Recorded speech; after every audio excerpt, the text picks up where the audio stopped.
ibadahnya tekun tapi di luar anaknya tetap begajulan, di rumah ibadah, di luar begajulan. Bisa dikatakan STMJ, sholat terus maksiatnya jalan. Nah, gimana nih Ustaz? Hadirin dan pemirsa TV One yang saya hormati,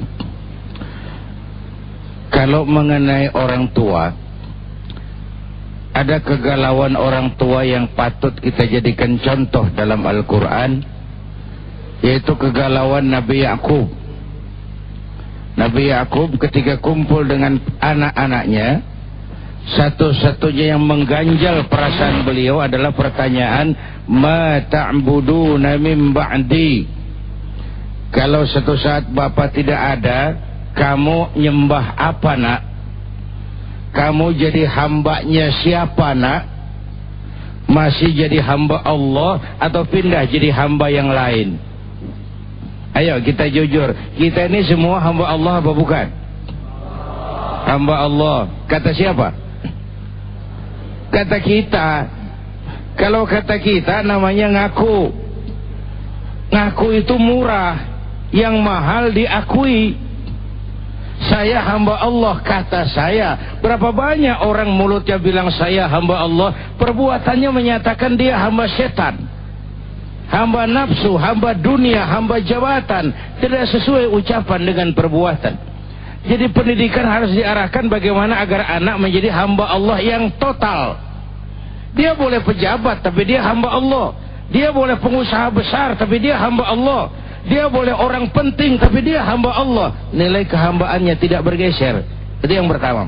Yang kedua, memang banyak di antara kita ibadah terjebak pada rutinitas ritual, tidak punya dampak dalam membentuk pribadi. Itu yang akibatnya sholat rajin, maksiat tekun. Sedekah mau tapi nyolongnya lebih gede. Bingung malaikat bagaimana nyatetnya. Padahal ibadah yang dikerjakan dengan baik pasti punya dampak dalam membentuk pribadi orang yang melaksanakannya. Atharun fi taqwimi akhlaqil qaimi biha. Punya dampak dalam meluruskan moral orang yang melaksanakan ibadah itu. Kita ambil puasa misalnya. Hal terpenting dari puasa misalnya disiplin. Barang yang halal bisa ditunda. Coba Ramadan itu tempe halal maghrib, tahu halal habis maghrib. Itu barang halal itu disiplin luar biasa. Menunda saja. Air kelapa halal tapi habis maghrib. Istri sendiri halal habis tarawih. Habis tarawih. Barang halal bisa ditunda, itu kan disiplin. Contoh lain, kalau tengah hari Ramadan kita sholat zuhur. Waktu sholat zuhur, sebelum sholat zuhur kita berwudu. Waktu berwudu kan kita berkemur. Umpama waktu berkemur kita korupsi, dikit aja airnya kita minum, saya yakin jangan KPK, teman wudu sebelah juga nggak bakal tahu itu. Apa sih yang bikin kita nggak mau? Allah di mana? Aina Allah? Allah di mana? Ini sekarang Allah juga ditekan. Kamu korupsi ya? Iya. Tuhan kan tahu. Biarin, Tuhan mah tahu, nggak ribut kan? Tuhan nggak ribut. Tuhan juga ditekan. Bagaimana korupsi mau selesai kalau pejabat-pejabat kita disiplinnya takut atasan tapi nggak takut Tuhan? Sama anak muda naik sepeda motor ngebut, wang, lampu merah nyodok terus, di stop sama polisi. Prit, iya pak. SIM ada pak. STNK punya pak. Tahu lampu merah? Tahu pak. Kenapa jalan terus? Saya nggak tahu, ada bapak. Ini.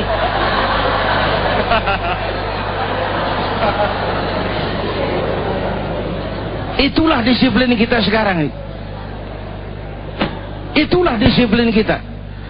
Padahal kalau saya melihat seluruh konsep keagamaan kita muaranya pada disiplin kok. Syahadat, soal apa itu? Disiplin keyakinan. Punya akidah lalu disiplin. Saya bersaksi tidak Tuhan selain Allah, maka saya tidak akan menyembah kecuali Allah. tidak akan pernah takut kecuali hanya kepada Allah. Saya tidak akan menggantungkan hidup kecuali hanya kepada Allah. Saya tidak akan minta tolong kecuali hanya kepada Allah. Disiplin. Sekarang beda disiplinnya, separuh-separuh. Sholat menghadap Allah, mau dagangan laris menghadap mbah. Ini namanya iyyaka na'budu wa iyyaka nasta'in. Enggak boleh itu paket. Wawunya wawu ma'iyah kan. Iyyaka na'budu wa iyyaka. Wawunya itu wawu ma'iyah. Itu paket. Enggak boleh pisah. Kalau kepadamu kami menyembah, kepadamu juga kami mohon pertolongan. Disiplin. Saya bersaksi Nabi Muhammad utusan Allah, Nabi terakhir. Tidak ada Nabi sesudah Nabi Muhammad. Harga mati, titik. Disiplin. Ada yang ngaku jadi Nabi, wajib tidak percaya. Jenggotnya nyengser pak, masa bodoh. Mau sorbannya kayak Batman, gak ada urusan. Disiplin. Sholat, disiplin waktu. Prajurit itu kalau sehari semalam 5 kali wajib lapor komandan. Masa mau lapor yang tidak benar? Tanha anil fahsya'i wal munkar, mencegah dari yang keji dan munkar. Lagi pula pada sisi lain itu implementasi. Kita perlu Allah. Ini Ramadan, kita perlu Allah. Allah sendiri se-Asia nggak ada yang sujud, Allah nggak berhenti jadi Tuhan. Kita perlu Allah. Pada saat kita perlu Allah, contohnya adalah Rasul. Orang yang paling bersih hatinya Rasulullah. Orang yang paling baik akhlaknya Rasulullah. Orang yang sudah mendapat jaminan ampun atas segala dosa Rasulullah. Entoh beliau kalau sholat malam bengkak kakinya karena rajin sujud. Kita bengkak juga karena asam urat. Orang yang dosanya sudah diampuni ini kalau sholat malam bengkak kakinya karena rajin sujud. Tingkat saya perlu Allah. Kalau ayat Allah sudah bicara, gempa di mana-mana, angin puting beliung, banjir makin merata, longsor menjadi-jadi, teroris ditangkap tapi kompor meleduk, tabung gas jadi bom di mana-mana. 100 tahun kita bangun, selesai oleh gempa 3 menit. 100 tahun kita bangun, selesai oleh gempa 3 menit. Kita perlu Allah. Sholat, disiplin waktu. Puasa Ramadan, disiplin makan dan minum. Barang halal pun bisa ditunda. Alangkah baiknya kalau pejabat-pejabat negeri kita ketika dilantik yang dibaca nawaitu sauma ghadin. Nunda dululah. Tempe boleh maghrib, tahu boleh maghrib. Pejabat mau pakai mobil mewah boleh, nanti kalau ekonomi sudah agak bagus, rakyat sudah enak nafasnya. Kadang-kadang pejabat-pejabat kita kalau dilantik yang dibaca sebaliknya, Allahumma lakasumtu. Doa buka puasa yang dibaca. Bayangin orang buka puasa itu kan rakus, apa saja disikat. Namanya orang buka puasa, balas dendam. Mumpung boleh, mumpung situasinya memungkinkan, mumpung situasinya mengizinkan, terjebak pada perasaan seolah-olah situasi mengizinkan, terjadilah proses degradasi. Jadi saya percaya bahwa bulan suci Ramadan membentuk kepribadian setiap pribadi muslim dengan ibadah puasa yang dia laksanakan, asal dia tidak terjebak pada rutinitas. Itu sebabnya Imam Al-Ghazali rahimahullah bilang, puasa itu kan 3 kelas. Pertama, saumul awam, puasanya orang kebanyakan. Asal sudah tidak makan, tidak minum, tidak melakukan hubungan seks, dia merasa dia sudah puasa. Panca indranya tidak ikut puasa. Kakinya tetap jalan ke tempat yang gak bagus, telinganya tetap nguping, matanya tetap ngelihat, kupingnya tetap nggosip. Saya sih gak ngomongin orang, saya cuma ngedengerin kok. Sama, itu namanya join. Orang kan bisa ngomong gara-gara ada yang dengerin. Coba ngomong sendirian kalau nggak diobatin. Ya kita agak batasilah Ramadan sebaiknya sih. Di luar Ramadan juga dampaknya itu. Karena apa? Ini zaman entertain. Ini zaman orang pandai membangun pencitraan. Orang pada pinter bikin bungkusan. Ramadan membangun kecerdasan. Ini zaman orang pada pinter bikin bungkusan. Sehingga nilai jadi bias. Sementara masyarakat kita memang cepat heran, gampang kagum. Coba sekarang kiai sama dukun tipis bedanya. Bener. Kadang-kadang saruh kita ini.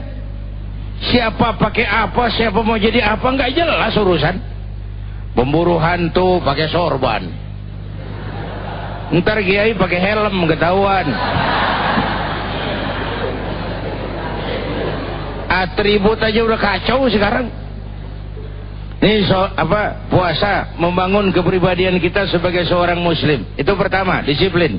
Yang kedua, kepekaan. Ini yang luntur sekarang.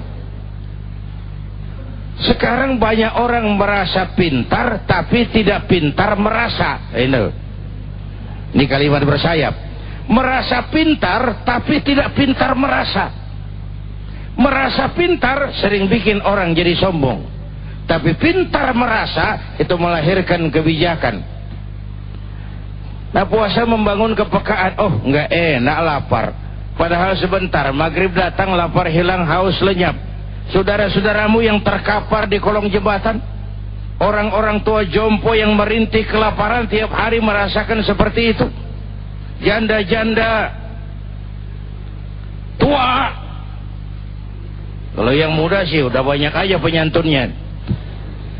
Tiap hari merasakan seperti itu. Dari situ tumbuh kepekaan. Kepekaan melahirkan kepedulian. Dan kepedulian melahirkan kebersamaan. Ini juga penting. Kepekaan membentuk kepedulian. Kepedulian membangun kebersamaan. Wallahu fi aunil abdi madamal abdu fi auni akhi. Allah akan selalu menolong seorang hamba selama hamba itu masih mau menolong saudaranya. Kalau kita berpangku tangan atas kesulitan saudara kita itu, jangan heran pada saat kita kesulitan Allah berpangku tangan juga terhadap kita. Na'udzubillahi min dzalik. Kepekaan. Yang ketiga, ulet dan tahan uji. Ini kan yang hebat. Kita nggak mau makan bukan lantaran nggak ada makanan. Kita nggak mau minum padahal di sekitar kita banyak minuman. Itu yang dahsyat.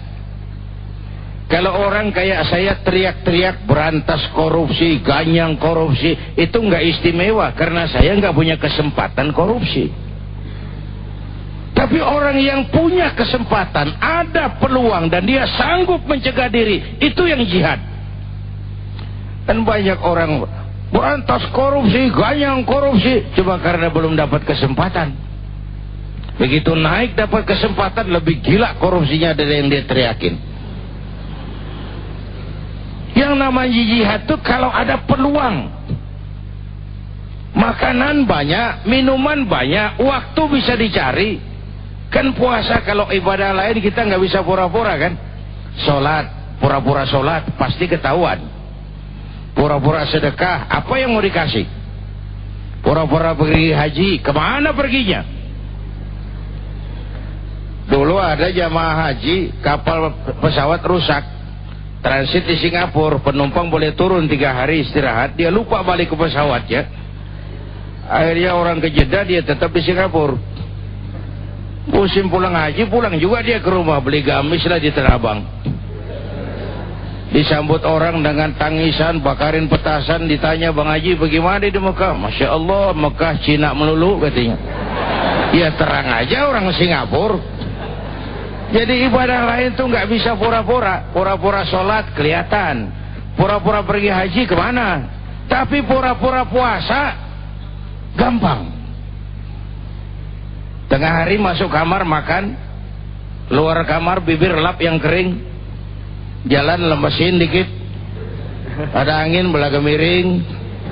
Kenapa lo? Lemes puasa. Bisa pura-pura. Tapi kan tidak kita lakukan karena merasakan kehadiran Allah dekat dalam hidup. Saya sendiri, yang kedua Allah, saya berdua, yang ketiga Allah. Merasakan kehadiran Allah dekat dalam hidup, itu sumber daya kontrol yang paling efektif. Akhirnya saya mau rumuskan. Pertama, dasar panggilan melaksanakan ibadah puasa adalah iman. Ini pondasinya. Yang kedua, puasa melahirkan disiplin yang tinggi dan kepekaan yang membentuk kepedulian. Kepedulian akhirnya melahirkan kebersamaan. Mari kita puasa zahir dan batin. Amin. Semoga ibadah Ramadan kita diterima oleh Allah Subhanahu wa taala. Amin ya rabbal alamin. Ya Ustadz dan pemirsa TV dimanapun berada, tadi sudah kita dengarkan tausiah dari Ustadz Zainuddin MZ. Semoga tidak ada halangan apapun yang bisa mengganggu puasa kita. Insyaallah sampai malam takbiran nanti.